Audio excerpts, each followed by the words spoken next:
That's a good point. The lady here has a point to make about the fact that the Michigan edibles industry isn't truly legalized.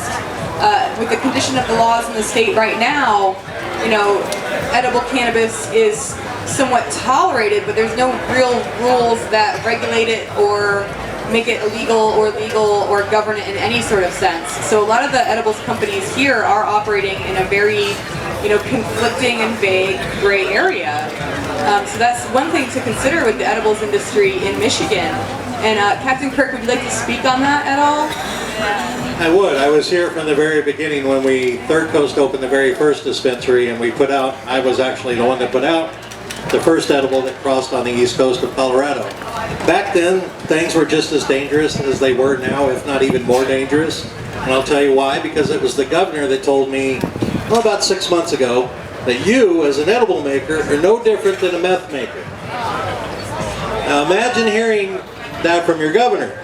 So things are in Michigan, they are tolerated, as she said in some places.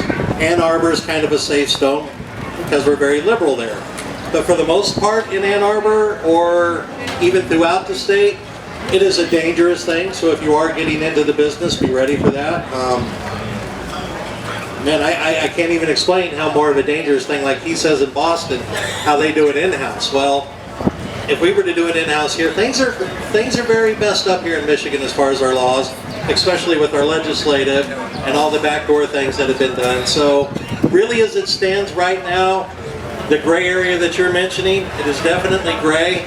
And excuse my pun, it's a matter of having balls big enough to survive in the edible industry. To come out and do that, because it is a big thing putting your face out there. And again, I want that to sink in your head, hearing that from my governor of my state telling me that I am no different than a meth maker. So with that mentality, kind of put that in your head, and that's what we are up against here in Michigan.